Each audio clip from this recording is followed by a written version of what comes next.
네, 오늘 말씀은 사도행전 1장 말씀입니다. 사도행전 1장 1절에서 11절 말씀 살펴보려고 합니다. 사도행전 요한복음 뒤에 있는 187쪽 정도 됩니다. 신약성경 사도행전 1장 1절부터 11절 말씀입니다. 네, 제가 사전인 줄 알고 제가 읽도록 하겠습니다.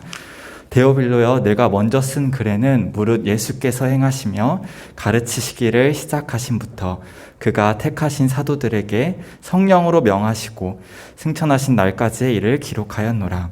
그가 고난받으신 후에 또한 그들에게 확실한 많은 증거로 친히 살아계심을 나타내사 40일 동안 그들에게 보이시며 하나님 나라의 일을 말씀하시니라. 사도와 함께 모이사 그들에게 분부하여 이르시되 예루살렘을 떠나지 말고 내게서 들은 바 아버지께서 약속하신 것을 기다리라. 요한은 물로 세례를 베풀었으나 너희는 몇 날이 못되어 성령으로 세례를 받으리라 하셨느니라. 그들이 모였을 때 예수께 여쭈어 이르되 주께서 이스라엘 나라를 회복하심이 이때니까 하니 이르시되 때와 시기는 아버지께서 자기의 권한에 두셨으니 너희가 알 바 아니요 오직 성령이 너희에게 임하시면 너희가 권능을 받고 예루살렘과 온 유대와 사마리아와 땅끝까지 이르러 내 증인이 되리라 하시니라.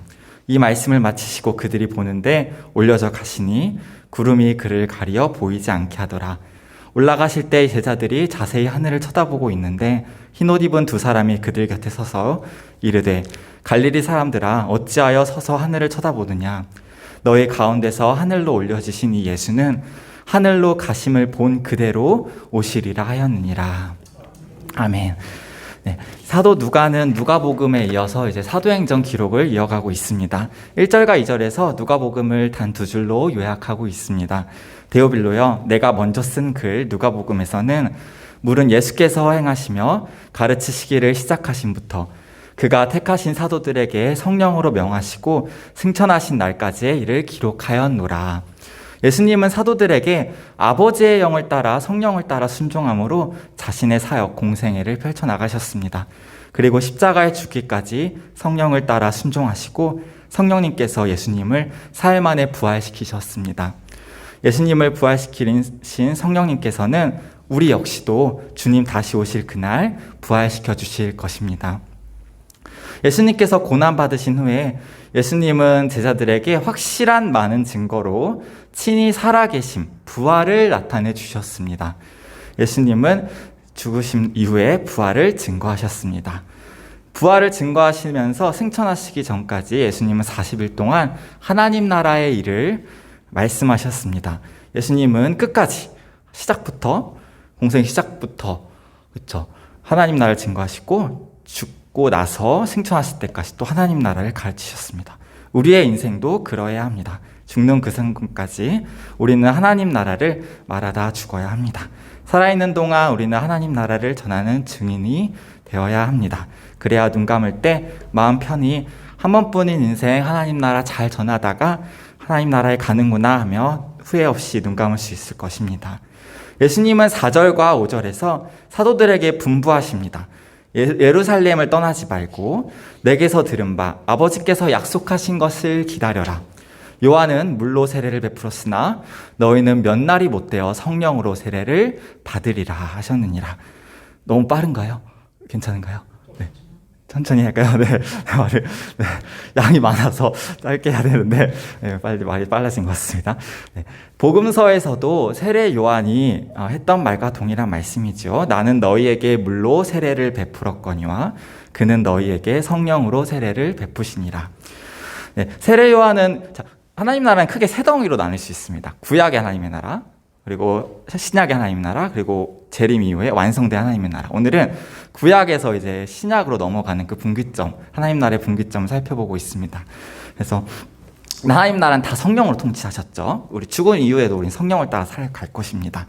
그래서 구약에는 아버지께 성부 하나님의 나라였습니다. 성부께서 성부의 영을 보내셔서 구약을 통치하셨고, 이제 모든 이제 구속사역, 십자가에서 예수님이 구속사역을 완성하시고 성취하셔서 아들을 높이셔서 아들에게 하나님 나라 통치권을 넘기셨습니다. 그래서 아들의 나라, 그리스도의 나라가 되는 게 오늘 그 분기점으로 봅니다. 그래서 아들이 보내신 영을 아들의 영으로, 아들께서 통치하는 나라가 이제 오늘 예루살렘과 온 유대와 사마리아와 땅끝까지 이제 전하는 분기점을 살펴볼 것입니다.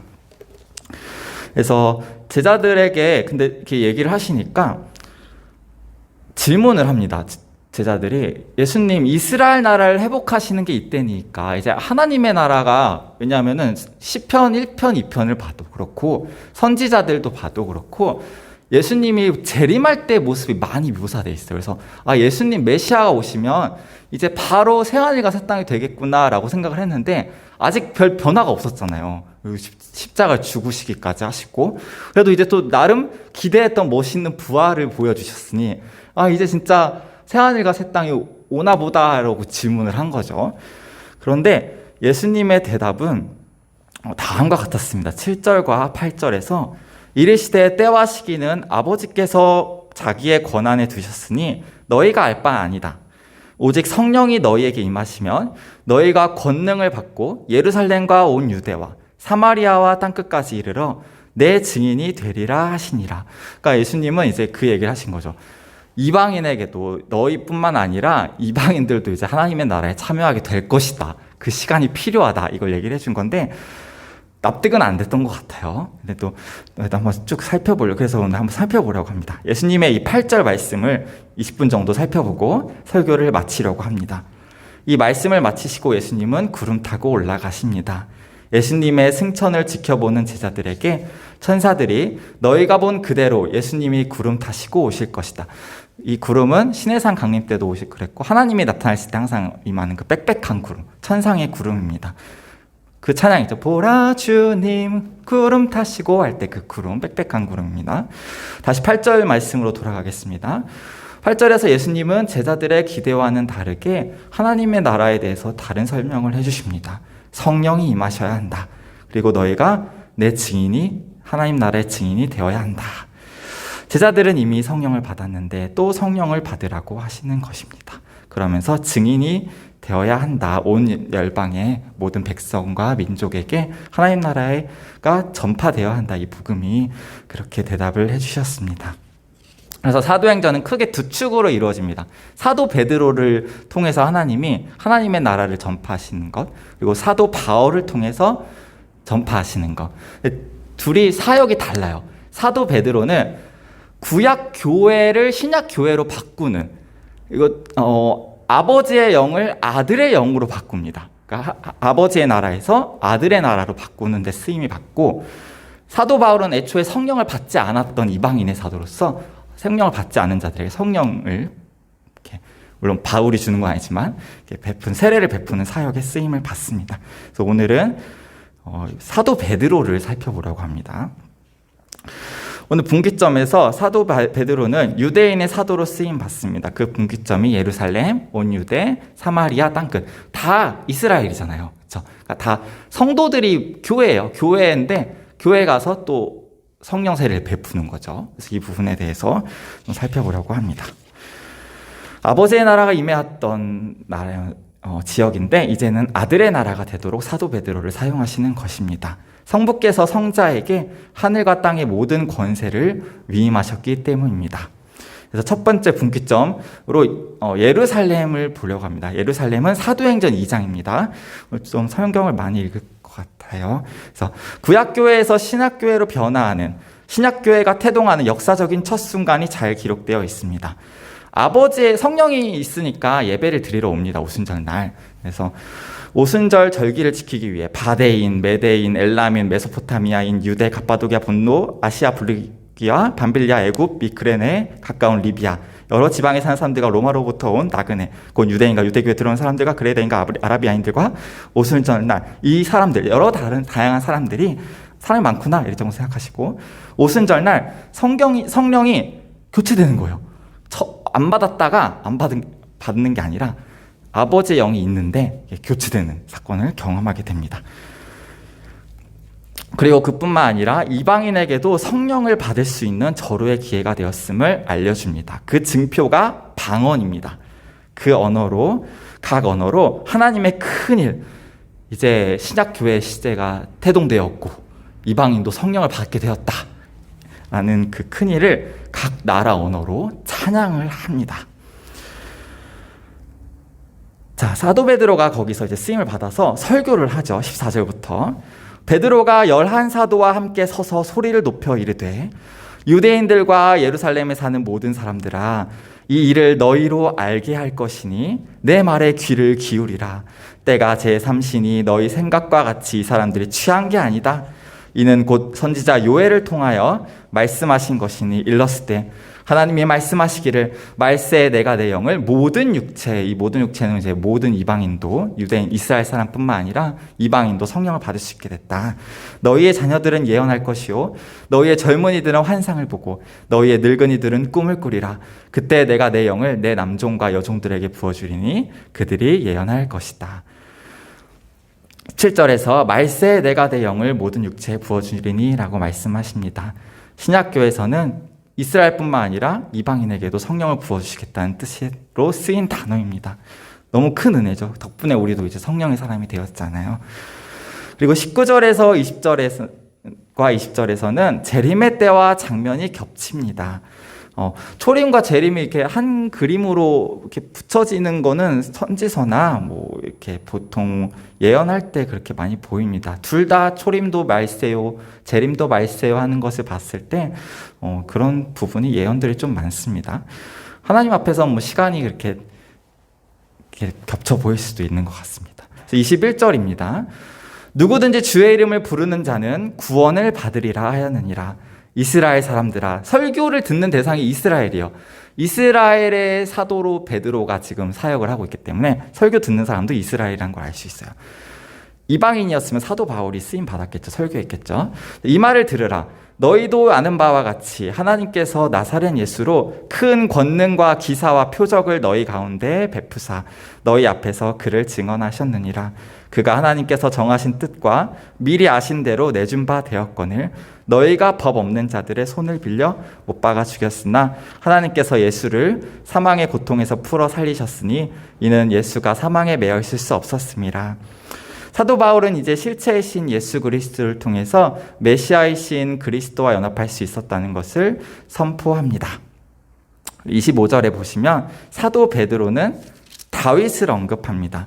다윗이 언급됐을 때 사도행전은 하고 싶은 말은 부활입니다. 이유는 모르겠어요. 다윗이랑 부활이 무슨 상관인지는 잘 모르겠으나 다윗이 언급되면 예수님의 부활이 등장을 합니다. 사도행전에서 다윗의 자손으로 오신 예수님을 언급할 때는 예수 그리스도의 부활을 말하기 위해 다윗을 인용함을 자주 봅니다. 27절입니다. 이는 내 영혼을 음부에 버리지 아니하시며 주의 거룩한 자로 썩음을 당하지 않게 하실 것이미로다. 음부에 버리지 아니하신다. 썩음을 당하지 않게 하신다. 부활을 얘기하는 겁니다. 그래서 2장 28절입니다. 주께서 생명의 길을 내게 보이셨으니 주 앞에서 내게 기쁨이 충만하게 하시리로다 하셨으므로 형제들아 내가 조상 다윗에 대하여 다윗이 나왔으니까 또 부활을 언급합니다. 31절입니다. 미리 본 거로 그리스도의 부활을 말하되 그가 음부에 버림이 되지 않고 그의 육신이 썩음을 당하지 아니하시리라 하더니 32절입니다. 이 예수를 하나님이 살리신지라 우리가 다 이 일의 증인이로다. 너무 중요하죠. 우린 증인이 되어야 합니다. 예수 그리스도의 부활과 하나님 나라의 증인이 되어야 합니다. 그래서 33절에 그리스도의 부활이 우리에게 뭘 가져다 주었느냐라고 했을 때 성자 아들 하나님 예수님께서 그리스도의 나라, 아들의 나라를 이루어 가시는 게 삼위일체 하나님의 협동사역임을 증거합니다. 제가 되게 좋아하는 구절인데 33절에 한번 같이 읽어볼까요? 33절입니다. 시작. 하나님이 오른손으로 예수를 높이심에 그가 약속하신 성령을 아버지께 받아서 너희가 보고 듣는 것을 부여주셨느니라. 아멘. 네, 이거 재밌어요. 자, 성부, 성자, 성령을 바꾸면 성부 하나님이 오른손, 하나님의 손, 하나님의 팔, 방금 찬양했잖아. 주의 뭐였죠? 팔 함께 하사, 이 팔이 성령이잖아요. 우리 함께 하시는 하나님의 팔, 하나님의 손, 성령입니다. 성부가 성령으로 성자를 높이심에 성자가 성령을 성부께 받아서 성령을 부어주셨느니라. 잘 보시면 알 수 있을 거예요. 하나님이 막 등장하죠. 복잡하게. 너무 멋있는 단어입니다. 삼위일체 하나님께서 어떻게 하나님의 나라를 이루어 가시는지 설명을 하고 있습니다. 예수님은 부활하셔서 우리에게 뭐가 좋아졌냐면 이제 아버지께서 아들의 영, 아버지의 영의 그 파송권을 위임받아서 성령을 부어주셔서 우리의 왕이 되셨죠. 그리스도가 되셨습니다. 그래서 우리의 성도들, 교회를 통치하는 만왕의 왕이 되셨습니다. 36절입니다. 그런즉 이스라엘 온 집은 확실히 알지니, 설교 대상은 이스라엘입니다. 성도들, 이스라엘 구약 성령의 사람들. 너희가 십자가에 못 박은 이 예수를 하나님이 주와 그리스도가 되게 하셨느니라 하니라. 예수님은 자신의 주권을 성령을 우리에게 보내셔서 왕노릇하고 계십니다. 그래서 37절에 구약 성도들이 이 설교를 듣고 마음이 찔립니다. 그래서 질문합니다. 베드로, 그럼 우린 어떻게 해야 합니까? 우린 이제 뭐 하며 어떻게 살아가야 합니까? 그래서 38절에서 베드로가 대답을 합니다. 베드로가 이르되 너희가 회개하여 각각 예수 그리스도의 이름으로 세례를 받고 죄 사함을 받으라. 그리하면 성령의 선물을 받으리니. 재밌습니다. 이 회개라고 표현을 합니다. 이 영을 교체하는 거를 저는 이거 멋들어진 신학 용어 쓰면 좋겠다 하지만 사도가 회개라고 했으니까 회개라고 생각을 해야 되겠죠. 그러면 성령, 아들의 영을 받을 것이다.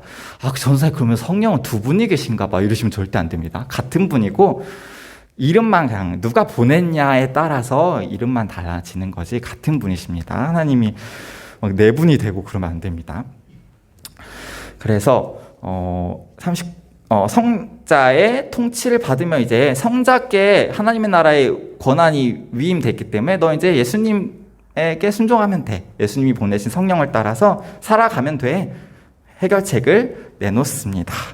39절부터 이 약속은 너희와 너희 자녀와 모든 먼 데 사람 곧 주 우리 하나님이 얼마든지 부르시는 자들에게 하신 것이라 하고 40절 또 여러 말로 확증하며 권하여 이르되 너희가 이 패역한 세대에서 구원을 받으라 하니 41절 그 말을 받은 예루살렘 사람들은 세례를 받음에 이날에 신도의 수가 3,000이나 더하더라. 42절 그들이 사도의 가르침을 받아 서로 교제하고 떡을 떼며 오로지 기도하기를 힘쓰니라. 이렇게 첫 번째 분기점인 예루살렘을 살펴보았고요. 두 번째 분기점, 예루살렘과 온 유대죠. 이제 온 유대가 사도행전 4장에서 사도 베드로가 쓰임 받는 게 보입니다. 사도행전 4장으로 가보겠습니다. 사도 베드로가 쓰임 받고요. 영을 교체하는데 설교 내용은 동일합니다. 부활하신 성자 예수님께서 그리스도의 나라의 왕권을 위임받았으니 너희는 이제 그리스도의 나라의 왕이신 예수님의 통치를 받으며 순종하며 살아라 하는 내용입니다. 사도 베드로랑 이제 사도 요한이 쓰임을 받고요. 설교 듣는 청중을 보면 1절과 6절에 제사장, 사두개인들 다 구약 성도들이죠. 대제사장 안나스와 가야바 요한과 알렉산더와 및 대제상의 문중이 설교 대상자였습니다. 자, 근데 재밌는 거는 이들이 그리스도의 나라를 받아들이지 않은 것 같습니다. 그래서 저도 이거를 전도사님이랑 어떤 분이랑 얘기를 했는데 이해를 못 하시더라고요. 성령이 있는데 왜 예수님을 못 믿죠? 약간 이렇게 질문을 하시더라고요. 그래서 가능하다. 성경에 그렇게 돼 있으니 그렇게 대답을 해줬었는데 어려워하시긴 하더라고요. 그래서 이로 인해 받아들이지 못하는 자들에게 어떻게 예수가 그리스도냐, 어떻게 메시아냐, 난 못 받아들인다.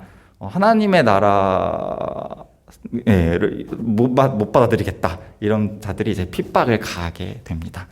그리고 세 번째 분기점, 온 유대, 두 번째 받고 세 번째 사마리아 보겠습니다. 사마리아는 북이스라엘의 수도였고 성도들이 있었던 교회였죠. 자, 사도행전 8장에 기록되어 있고 역시 사도 베드로가 등장을 합니다. 근데 재밌는 거는 빌립 집사님이 처음에는 설교 전해요, 복음을. 이거를 봤을 때도 알 수 있어요. 빌립 집사님이 충분히 세례를 줘도 되거든요. 왜냐하면 이디오피아 내시한테는 빌립 집사님이 세례를 주는데 이 분기점이 중요한 것 같아요. 하나님한테. 그래서 이 분기점에는 꼭 사도를 쓰세요. 사도 베드로를 쓰는 걸 알 수 있습니다. 그래서 사도행전 8장에 사마리아의 복음을 전하다 4절부터 살펴보겠습니다. 그 후에 흩어진 사람들이 박해가 시작됐죠. 두루다니며 복음의 말씀을 전할 때 빌립 집사님이 먼저 사마리아 성에 갑니다. 그래서 그리스도를 백성에게 전하니 무리가 빌립의 말도 듣고 행하는 표적도 보고 한 마음으로 그가 하는 말을 따르더라. 그러면서 귀신도 쫓아가고 병 고치는 자도 생기고 하나님 나라 복음이 전파되는 곳엔 병 고침의 은혜가 나타났음을 우리 예수님 때도 봤습니다. 그런데 8절이 뭐냐 문제가 됩니다. 그 성에 사마리아에 큰 기쁨이 있었다라고 얘기를 합니다. 이 기쁨은 성령의 열매, 사랑, 희락, 화평, 오래 참은, 자비양선, 충성, 온유, 절제에서 희락, 그 기쁨, 성령의 열매입니다. 왜냐하면은 성령이 없는데 기쁘면 그냥 자력구원이 되는 거니까 성령님께서 함께 하시기 때문에 기쁠 수 있었던 거예요. 복음을 듣고 베드로, 빌립 집사님의 설교를 듣고 기뻐했어요. 근데 재밌는 게 뒤에 보시면은 16절에 이 난해 구절이죠. 이는 아직 한 사람에게도 성령 내리신 일이 없고 이렇게 되어 있어요. 그러니까 잠깐만. 아까 8절에 기뻐했는데 분명히 빌립 집사님의 설교를 듣고 복음을 듣고 반응을 했잖아요. 근데 16절에 성령 내리신 일이 없다. 그럼 이건 뭐지? 했을 때 아들의 영을 아직 못 받은 거죠. 왜냐하면 사마리아 성도들은 아버지의 영이 있었잖아요. 그러니까 성도였단 말이에요. 그래서 기뻐했고 이제 사도 베드로가 와서 아들의 나라가 되었으니 아들의 영을 부어주겠다라고 쓰임을 받아야 된다 이 얘기예요. 그래서 여기서 16절에서 성령은 아들의 영입니다. 아버지의 영은 받았죠. 오직 주 예수의 이름으로 이제 세례를 받아라. 거기에 두 사도가 쓰임 받았고요. 베드로랑 요한이겠죠. 그래서 성령 아들의 영을 받습니다. 그래서 거기에 이제 18절에 이제 마술사 시몬 마고스 최초의 영지주의 교주로 추측되는 신학교회가 태동될 때부터 영지주의자는 늘 따라다녔죠. 그래서 돈 주고 성령 다 사고 싶다 했지만 사도 베드로가 안 된다. 그러면 안 된다. 너는 기독교가 아니라 영지주의다. 이렇게 하면서 혼내는 장면이 등장을 합니다. 네, 이렇게 세 번째 분기점인 사마리아 지역을 살펴보았습니다. 이제 마지막 땅끝을 살펴보면 됩니다. 네 번째 분기점 땅끝. 땅끝이 어디냐? 사도행전 10장이고요. 사도 베드로에게 땅끝은 이방인이었던 고넬료였습니다. 그러니까 사도 베드로는 자신의 사역을 그래도 감당을 했던 것 같아요.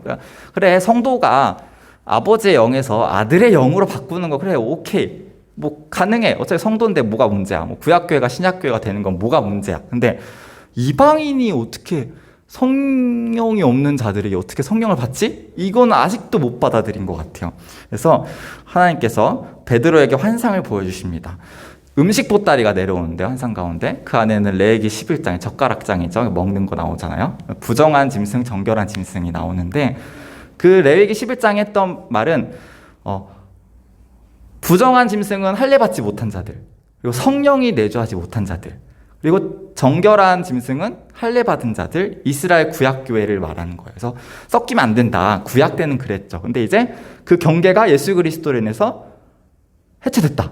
예수 그리스도로 인해서 이제 이스라엘 사람과 이스라엘 사람이 아닌 사람이 한 세 사람을 이루어 이제 교회를 이룰 수 있게 되었다. 모든 열방과 민족과 방언이 각 족속에 하나님께 나아갈 수 있게 되었다. 성령을 받아서 이거를 보여주셨는데 세 번이나 사도 베드로는 아직도 그 구약교회에서 신약교회로 넘어가는 게 받아들여지지 않아서 하나님 이건 아닌 것 같습니다. 이건 내가 먹을 수가 없을 것 같습니다. 해서 하나님이 세 번이나, 성경에서 세 번은 대단히 중요하죠. 내가 깨끗하다고 한 거를 속되다 하지 말아라. 이방인도 이제 내가 성령을 주기로 했는데 너가 뭐 못 받아들인다고 해서 내가 안 줄 것도 아니고 너는 이해해야 된다라고 이제 넘어왔으니까 그 얘기를 환상을 통해서 보여주시는데도 베드로는 받아들이지 못했어요. 그래서 10장 17절에 보시면은 베드로가 본 바 환상이 무슨 뜻인지 속으로 의아해합니다. 아직도 납득을 못해요. 하나님의 그 하나님 나라의 일을 납득을 못합니다. 그래서 근데 그때 마침 고넬료가 보낸 사람들이 시몬의 집을 찾아 문 밖에 서서 18절입니다. 불러 묻되 베드로라 하는 시몬이 여기 유숙하느냐 하거늘 베드로가 그 환상에 대하여 생각할 때 성령께서 그에게 말씀하시되 두 사람이 너를 찾으니 일어나 내려가 의심하지 말고 함께 가라. 내가 그들을 보내었느니라 하시니. 그래서 근데 고넬료도 근데 성령의 사람이었어요. 22절에 보면 의인이다. 의인은 성령이 내주해야 의인이거든요. 그래서 물론 베드로는 몰랐겠죠. 이 사람이 성령이 있는지 없는지 모르니까 이방인인 것만 알았으니까 결국에는 베드로는 고넬료의 집에서 설교를 합니다. 유대인이 이방인과 교제하며 가까이 하는 것이 위법인 줄 알지만 이젠 아닌데 구약엔 위법이었죠. 하나님이 분명히 레위기 11장에서 너네 같이 놀면 안 돼. 너넨 이스라엘은 이스라엘, 이방인은 놀면 안 돼 이랬는데 이제는 신약에서는 해체됐는데 아직도 이 얘기를 하고 있어요. 위법인 줄 알지만 하나님께서 환상을 통해 이제는 이방인에게도 성령을 부어주시어 유대인과 이방인이 그리스도 안에서 한 세 사람을 이루어 함께 교회 지체로서 세워졌음을 28절에서 말을 합니다. 그때 베드로가 이 설교를 할 때 44절에 성령이 말씀 듣는 모든 사람에게 내려오십니다. 베드로와 함께 온 할례 받은 신자들은 이방인들에게도 성령 부어주심을 보고서 놀랍니다. 하지만 베드로는 이 사람들도 이제 성령을 받았으니 세례 베품을 누가 금하겠느냐라고 이야기합니다. 세례는 성령이 내주한 것을 겉으로 인치는 성례입니다. 아들의 영을 받았으니 이제 세례를 베풀겠다 말합니다. 11장에 가서 베드로가 예루살렘에 가서 보고합니다. 와, 내가 진짜 대단한 걸 목격하고 왔습니다. 이방인도 성령을 받았다는 거를 제가 보고 왔습니다. 이랬는데 11장 12절에 할례자들이 비난을 합니다. 야, 성령은 우리의 특권인데, 근데 특권이 아니라 선물이죠.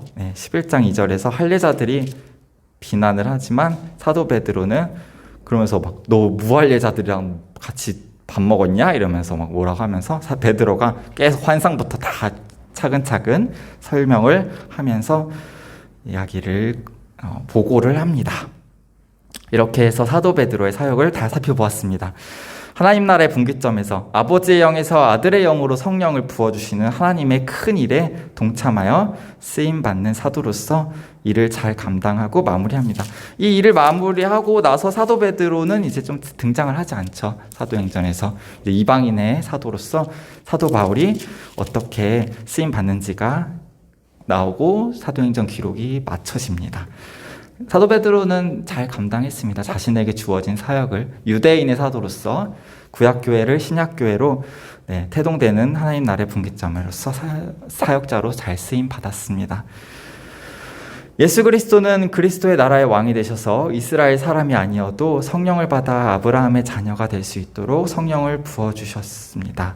성령은 성도의 모든 것입니다. 예수님도 자신이 이제 성령 파송권을 받은 것을 하늘과 땅의 모든 권세를 내게 주셨다라고 했습니다. 우리에게 성령은 모든 것입니다. 모든 것을 그리고 주셨습니다. 하늘과 땅의 모든 권세를 우리에게 주셨습니다. 이 세상 모든 것을 가진 자들입니다. 예수님께서 우리에게 부어주신 성령님을 귀히 여기며 성령을 따라 살아갈 수 있는 귀한 복된 성도들 되기를 바랍니다. 성령을 따라 사십시오.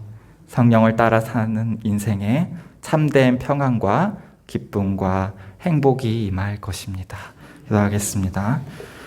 하여지 오늘 사도행전 1장 예루살렘과 온 유대와 사마리아와 땅끝까지 이르러 그 분기점에서 사도 베드로를 예수님의 제자였던 사도 베드로를 통해서 하나님의 나라가 확장되고 또 퍼져가는 것을 살펴보았습니다.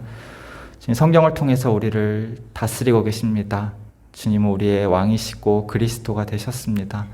주님, 이 복된 귀한 복음의 큰 흐름, 두 가지 흐름 중에 유대인 구약교회가 신약교회로 태동되는 흐름을 살펴보았는데 정말 하나님의 정말 하나님의 큰 일입니다.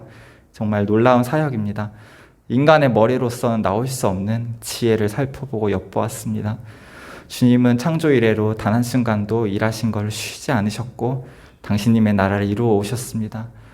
주님, 그 나라에 동참하여 우리가 주님 앞에 나와 예배드리고 찬양하며 기도하고 있습니다. 이 모든 것을 주님 받아주시고 주님 안에서, 성령 안에서, 그리스도 안에서 우리가 참된 행복을, 평안을, 위로를 맛볼 수 있도록 인도하여 주시옵소서. 감사하며 예수님의 이름으로 기도드렸습니다. 아멘.